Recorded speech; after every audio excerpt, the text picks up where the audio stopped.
আসসালামু আলাইকুম দর্শক, শুভেচ্ছা নিন। লন্ডন থেকে স্বাগত জানাচ্ছি আমি কাজী হেমায়েতুদ্দিন মিশন। বাংলাদেশে হঠাৎ করেই আবার জঙ্গিদের তৎপরতা বেড়ে গেছে। এদিকে পাহাড়েও বিচ্ছিন্নতাবাদীদের সক্রিয় উপস্থিতি লক্ষ্য করা যাচ্ছে।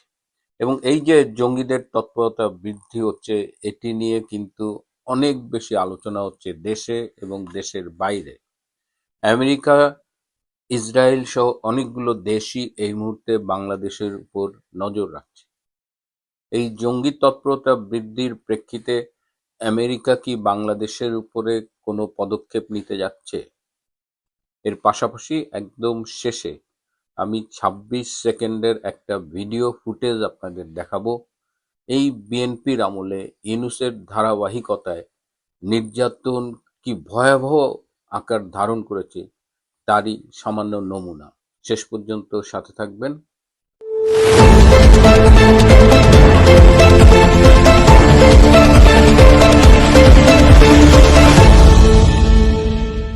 প্রিয় বন্ধুরা, প্রীতি, সালাম এবং শুভেচ্ছা নেবেন।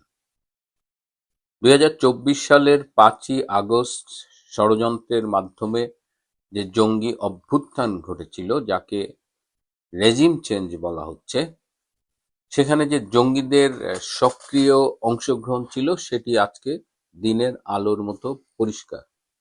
এবং তখন কারাগার ভেঙে অনেক জঙ্গি পালিয়ে গিয়েছিল। তাদের মধ্যে ৭৯ জনকে আজও আর ধরা যায়নি। এই ৭৯ জনের মধ্যে আবার ৯ জন ছিল মৃত্যুদণ্ডপ্রাপ্ত আসামি।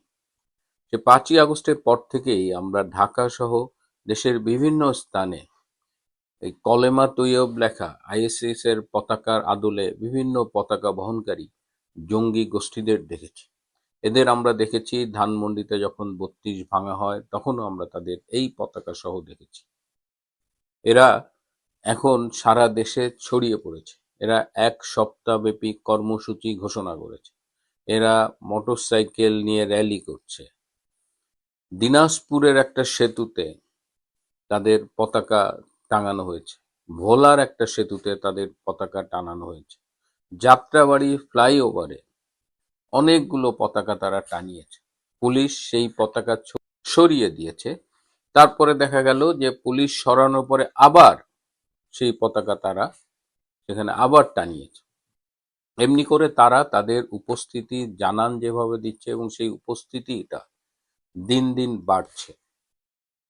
এর আগে গত বছরের ডিসেম্বরে দক্ষিণ কেরানীগঞ্জে একটা বাড়িতে মাদ্রাসা, সেখানে বোমা বিস্ফোরণে কয়েকজন আহত হয় এবং পরে দেখা গেছে সেখানে বোমা বানানোর নানা রকমের কেমিক্যাল রয়েছে। গত ফেব্রুয়ারিতে চাঁপাইনবাবগঞ্জে সেই বোমা বানাতে গিয়ে বিস্ফোরণ হয় এবং ২ জন মারা যায়। এই সবাই জঙ্গি তৎপরতার সাথে জড়িত। তো এখন প্রশ্ন উঠেছে যে এত বেশি জঙ্গি তৎপরতা, এবং এটি যখন ভারতের ইসরায়েলি রাষ্ট্রদূত বলেন যে বাংলাদেশ এবং পাকিস্তানে হামাস অপারেট করছে, তখন এটা পুরো ওয়ার্ল্ড মিডিয়ায় কিন্তু নতুন করে দৃষ্টি আকর্ষণ করে। এবং কদিন আগে চিটাগাংয়ের এয়ারফোর্সের একজন ওয়ারেন্ট অফিসার, তাকে পাওয়া যায় টিটিপির ডেরায়। টিটিপি হলো তেহরিকে তালেবান অফ পাকিস্তান, পাকিস্তানের একটা জঙ্গি গোষ্ঠী। তাদের সাথে এই বিমান বাহিনীর কোনো কোনো কর্মকর্তার যোগাযোগ খুঁজে পাওয়া গেছে। এটা খুবই অ্যালার্মিং। বাংলাদেশে ৮ কিংবা ৯টা আন্তর্জাতিক জঙ্গি গোষ্ঠী কিংবা তাদের শাখা এই মুহূর্তে অপারেট করছে। এবং ডক্টর ইউনূস ছিল একজন জঙ্গি বান্ধব সরকার। তার সরকারের আমলে যে গত বছর এপ্রিলে আপনাদের মনে আছে কাশ্মীরের পাহেলগাঁয়ে পাকিস্তানি জঙ্গি গোষ্ঠী একটি হামলা করেছিল এবং সেখানে অনেকে নিহত হয়েছিল।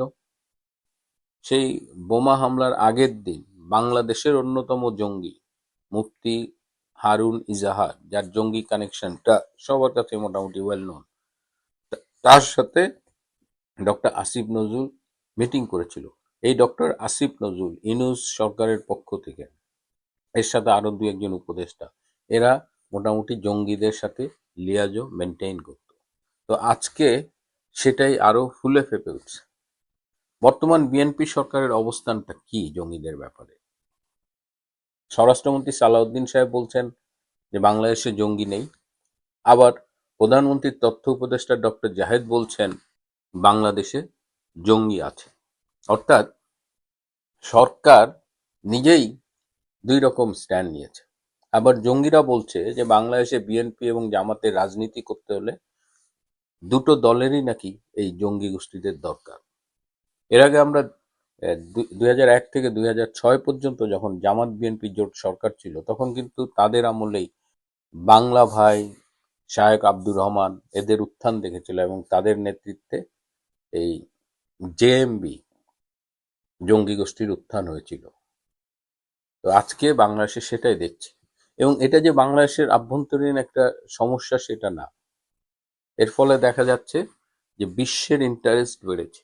এই যে আমাদের বিভিন্ন দূতাবাসের রাষ্ট্রদূতরা মিটিং করছে, তাদের মধ্যে অনেকে এই মুহূর্তে গতকাল বলেছিলাম দিল্লি গিয়েছিলেন। এখানে কিন্তু এই বাংলাদেশের জঙ্গি উত্থান একটি এজেন্ডা রয়ে যাচ্ছে। এর ফলে ইসরায়েল এখানে আগ্রহী হচ্ছে, ভারতের সাথে তারা কি করবে সেটা আমাদের দেখতে হবে। আমেরিকা নজর রাখছে। আমেরিকা এই মুহূর্তে বাংলাদেশে কোনো কোনো ক্ষেত্রে নিষেধাজ্ঞা দেবার কথাও ভাবছে, স্যাংশন দেবার কথা ভাবছে। এই স্যাংশনটা বিভিন্ন পর্যায়ে হতে পারে, যেমন জঙ্গি অর্থায়নের সাথে সংশ্লিষ্ট কাউকে তারা নিষেধাজ্ঞা দিতে পারে, কারো কারো ভিসার ব্যাপারে নিষেধাজ্ঞা দিতে পারে। তো আমেরিকা এটা ভাবছে। আবার আমেরিকা এই জঙ্গি অভ্যুত্থানকে বা এই জঙ্গিদের উত্থানকে কাজে লাগিয়ে বাংলাদেশের কি সর্বনাশ করে সেটা নিয়েও কিন্তু একটা আলোচনা আছে। কারণ এমনও হতে পারে এই জঙ্গিদের উস্কিয়ে দিচ্ছে আমেরিকা, এবং তারপরে এই জঙ্গি দমনের নামে তারা তাদের নতুন কোনো এজেন্ডা বাস্তবায়ন করবে। এটা পৃথিবীর ইতিহাস যদি আমরা ঘাঁটি এই সমসাময়িক সময়, তাহলে কিন্তু আমেরিকার এই অভ্যাসটা আছে।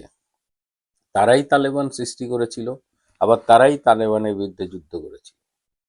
তো বাংলাদেশের এই জঙ্গিদের উত্থান খুব সতর্কতার সাথে দেখতে হবে, এবং বিএনপি যেহেতু এই মুহূর্তে দেউলিয়া একটি সরকার, বাংলাদেশের কোনো কিছুর উপর তাদের কোনো নিয়ন্ত্রণ আছে বলে আমার মনে হয় না।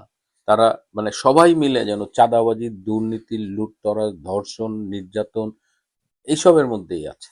একটা দেশকে যে ভালোভাবে চালানো সেই দক্ষতাও তাদের আছে বলে মনে হয় না, সেদিকে তাদের কোনো আগ্রহ আছে তাও মনে হয় না। সমতলে যখন জঙ্গিদের উত্থান, পাহাড়ে তখন অশান্তি পরিলক্ষিত হচ্ছে।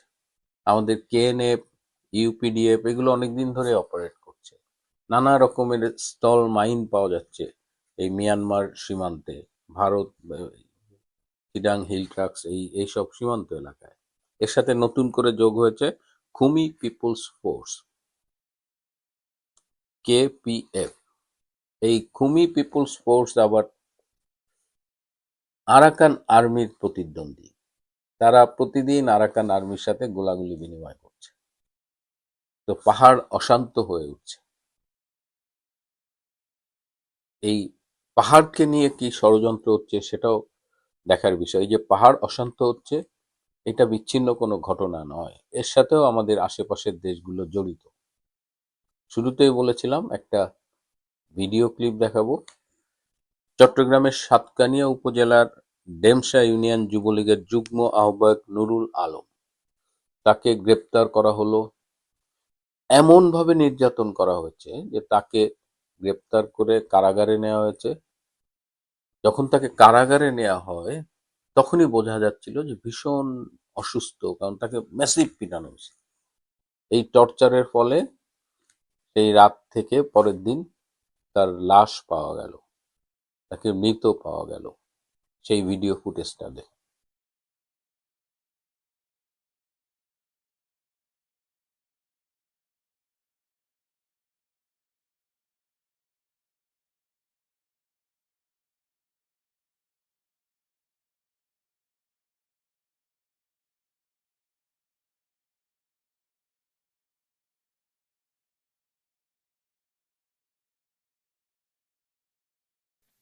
সুপ্রিয় দর্শক, সাজ্জাদ কাদেরের প্রীতি নিন, শুভেচ্ছা নিন। এই মুহূর্তে আপনাদের সামনে কথা বলতে চাই ভারত মার্কিন প্রভাবীকে চীনে তারেক রহমানের বড় বাধা? ক্ষমতায় বসার পর প্রথম বিদেশ সফর হিসেবে কোনো রাষ্ট্রপ্রধান যখন একটি নির্দিষ্ট দেশকে বেছে নেন, তখন ভূ রাজনীতির হিসেব নিকাশ বদলে যায়। বাংলাদেশের নয়া প্রধানমন্ত্রী তারেক রহমান ঠিক সেটাই করেছেন।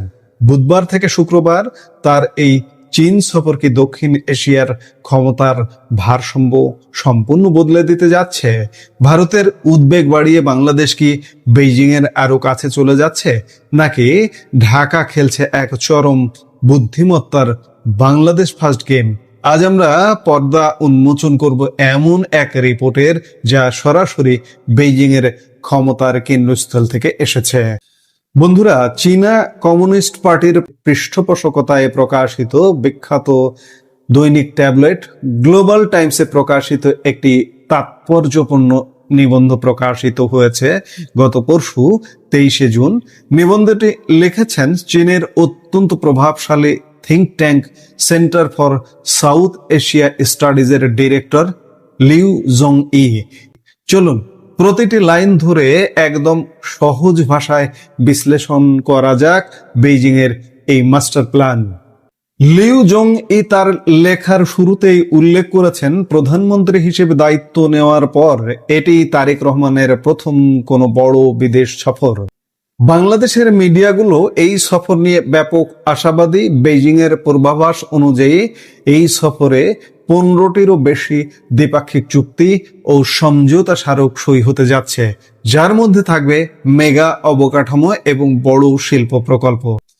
লেখক মনে করিয়ে দিয়েছেন, চীন ও বাংলাদেশ কোনো নতুন বন্ধু নয়। বিগত 50 বছরেরও বেশি সময় ধরে শান্তিপূর্ণ সহাবস্থানের 5 নীতি বা 5 প্রিন্সিপালস অফ পিসফুল কো এক্সিস্টেন্সের উপর ভিত্তি করে এই সম্পর্ক টিকে আছে। 2024 সালে এই সম্পর্ককে উন্নীত করা হয়েছিল কম্প্রিহেন্সিভ স্ট্র্যাটেজিক পার্টনারশিপ বা ব্যাপক কৌশলগত অংশীদারিত্বে। অর্থনৈতিকভাবে চীন গত 15 বছর ধরে টানা বাংলাদেশের বৃহত্তম বাণিজ্য অংশীদার। শুধু তাই নয়, চীন বাংলাদেশ থেকে রপ্তানি হওয়া 100% পণ্যের শুল্ক সুবিধা, জিরো ট্যারিফ ট্রিটমেন্ট বা শূন্য শুল্ক সুবিধা দিয়েছে। আর অবকাঠামোর কথা তো বলাই বাহুল্য। পদ্মা সেতুর মতো ল্যান্ডমার্ক প্রজেক্ট বাংলাদেশের যোগাযোগ ব্যবস্থাকে আমূল বদলে দিয়েছে, যেখানে চীনের প্রযুক্তিগত বা ইঞ্জিনিয়ারিং ভূমিকা ছিল অনস্বীকার্য। এখন প্রশ্ন আসছে যে সবকিছুই কি মসৃণ? ডিরেক্টর লিউ জং ই কিন্তু তার নিবন্ধে স্পষ্ট কিছু চ্যালেঞ্জের কথা বলেছেন, যা ঢাকার জন্য বেশ চিন্তার খোরাক। প্রথম চ্যালেঞ্জ ভূ রাজনৈতিক প্রতিযোগিতা ও ডেপ্ট ট্র্যাপ বা ঋণ ফাঁদের প্রচারণা। চীনা লেখক সরাসরি আঙ্গুল তুলেছে পশ্চিমাদের দিকে, বিশেষ করে মার্কিন যুক্তরাষ্ট্রের দিকে।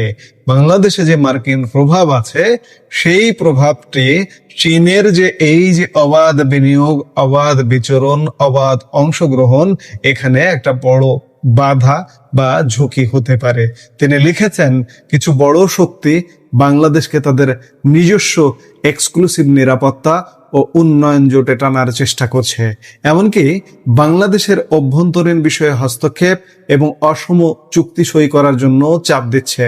চীন বাংলাদেশ সহযোগিতা নষ্ট করতে তারা ডেপ্ট ট্র্যাপ বা ঋণ ফাঁদের মতো বয়ান বা ন্যারেটিভ ছড়াচ্ছে। এখানে পরোক্ষভাবে ভারত ও মার্কিন যুক্তরাষ্ট্রের প্রতি ইঙ্গিত করা হয়েছে, যা ভারত ও বাংলাদেশের দর্শকদের জন্য সবচেয়ে বড় আগ্রহের জায়গা। লেখক সরাসরি কোনো নাম নেননি, বড় পরাশক্তির কথা বলেছেন পশ্চিমা এবং ভারতকে ইঙ্গিত করেছেন। দ্বিতীয় যে চ্যালেঞ্জটির কথা বলেছেন সেটি হচ্ছে অভ্যন্তরীণ রাজনৈতিক স্থিতিশীলতা। বাংলাদেশের ক্ষমতার পরিবর্তন এবং নীতিমালার ধারাবাহিকতা বজায় থাকবে কিনা তা নিয়ে বেইজিং এর মনে এক ধরনের সুপ্ত পর্যবেক্ষণ রয়েছে। তৃতীয় চ্যালেঞ্জের কথা যেটি বলা হয়েছে সেটি হচ্ছে মানসিকতার পার্থক্য ও পশ্চিমা প্রভাব। লেখক আফসোস করে বলেছেন, দক্ষিণ এশিয়ার এলিট বা সুশীল সমাজের একটা বড় অংশ এখনো পশ্চিমা অর্থনৈতিক তত্ত্ব ও শাসন ব্যবস্থার দ্বারা গভীরভাবে প্রভাবিত। তারা চীনের উন্নয়ন মডেল নিয়ে কিছুটা সতর্ক। অনেকে ভয় পান যে চীনের সাথে বেশি মাখামাখি করলে মার্কিন যুক্তরাষ্ট্র বা পশ্চিমা বিশ্ব আবার অসন্তুষ্ট হবে না তো? তাছাড়া বাংলাদেশের বিশাল বাণিজ্য ঘাটতির জন্য যারা শুধু চীনা পণ্যের বন্যাকে দায়ী করেন, লেখক তাদের সমালোচনা করে বলেছেন সমস্যা চীনের পণ্যে নয়, সমস্যা হলো বাংলাদেশের রপ্তানি পণ্যের বৈচিত্র্যহীনতা। দর্শক, আপনারাই দেখুন যে বাংলাদেশ কি রপ্তানি করে। 85% গার্মেন্টস পণ্য রপ্তানি করে, আর 15% এই চামড়া, এই হস্তশিল্প, ফলমূল, শাক সবজি ইত্যাদি বিভিন্ন কিছু মিলে আরো 50% রপ্তানি করে। আপনার রপ্তানি বৈচিত্র্য নেই। চীন আপনাকে 0 ট্যারিফ সুবিধা দিয়েছে, আপনি চীনে কিভাবে রপ্তানি করবেন? আর এই বৈচিত্র্যহীনতার কথাই বলেছেন লেখক। এই চ্যালেঞ্জগুলো কিন্তু পার হওয়া অসম্ভব নয়। চীনা বিশ্লেষক লিউ জং বলছেন এর জন্য প্রয়োজন ক্যান্ডিড ডায়ালগ বা খোলামেলা আলোচনা। আর সবচেয়ে বড় কথা, বাংলাদেশের নীতি নির্ধারকদের সেই রাজনৈতিক সাহস দেখাতে হবে যাতে তারা বাংলাদেশ ফার্স্ট বা আগে বাংলাদেশ নীতিকে প্রাধান্য দিতে পারেন। তারেক রহমানের এই সফরই প্রমাণ করবে ঢাকা বেইজিং এর সাথে কতটা গভীরে যেতে প্রস্তুত। ভবিষ্যতের জন্য চীন 3টি মূল রোডম্যাপ দিয়েছে এই আর্টিকেলে। 1, শিল্পায়ন। চীন এখন বাংলাদেশে শুধু পণ্য বেচতে চায় না, বরং চীনা কোম্পানিগুলো বাংলাদেশে ম্যানুফ্যাকচারিং বেস বা কলকারখানা স্থাপন করতে চায়। এতে বাংলাদেশের সস্তা শ্রম ব্যবহার করে উচ্চমানের পণ্য তৈরি করে তা বিদেশে রপ্তানি করা যাবে। 2, আঞ্চলিক জোট। গ্লোবাল সাউথ, চীন, দক্ষিণ এশিয়া এক্সপো এবং একটি নতুন ত্রিমুখী মেকানিজম চীন, পাকিস্তান, বাংলাদেশ ত্রিপাক্ষিক সহযোগিতা ফোরামের মাধ্যমে বাংলাদেশকে এশিয়ার মূল ইন্ডাস্ট্রিয়াল চেইনে যুক্ত করার পরিকল্পনা রয়েছে বেইজিং এর। 3, শাসন ব্যবস্থার অভিজ্ঞতা বিনিময়। রাজনৈতিক দল, থিঙ্ক ট্যাঙ্ক ও স্থানীয় সরকারের মধ্যে পারস্পরিক আলোচনার মাধ্যমে বাংলাদেশ যেন নিজস্ব একটি আধুনিকায়নের পথ খুঁজে পায়, চীন সে বিষয়ে সাহায্য করতে চায়। দর্শক, গ্লোবাল টাইমসে প্রকাশিত লিউ জং এর এই লেখা থেকে একটা বিষয় পরিষ্কার, চীন বাংলাদেশকে তাদের বেল্ট অ্যান্ড রোড ইনিশিয়েটিভ বা BRI এর একটি অত্যন্ত গুরুত্বপূর্ণ অংশ মনে করে।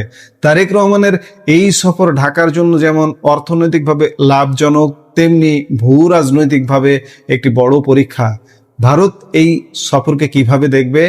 ঢাকা কি পারবে দিল্লি এবং বেইজিং এর মধ্যে ভারসাম্য বজায় রাখতে, নাকি বাংলাদেশ ফার্স্ট নীতিতে হেঁটে ঢাকা সম্পূর্ণ নতুন এক এশিয়ান ইকুয়েশন তৈরি করবে, নাকি ভারত এবং পশ্চিমা বিশ্ব, বিশেষ করে মার্কিন যুক্তরাষ্ট্রের দৃষ্টিভঙ্গির কারণে চীনে যে প্রাপ্তি বা চীনের সাথে যে কর্মযজ্ঞ হওয়ার সম্ভাবনা ছিল সেগুলো ভেস্তে যাবে? তারেক রহমানের এই চীন সফরকে ঘিরে আসলে কি হতে যাচ্ছে সেটি এখন দেখার বিষয়। আমরা নিশ্চয়ই সেটি দেখব। এই মুহূর্তের ভিডিও থেকে বিদায় নিতে চাইছি। দেখা হবে পরবর্তী ভিডিওতে। সে পর্যন্ত ভালো থাকুন, সুস্থ থাকুন।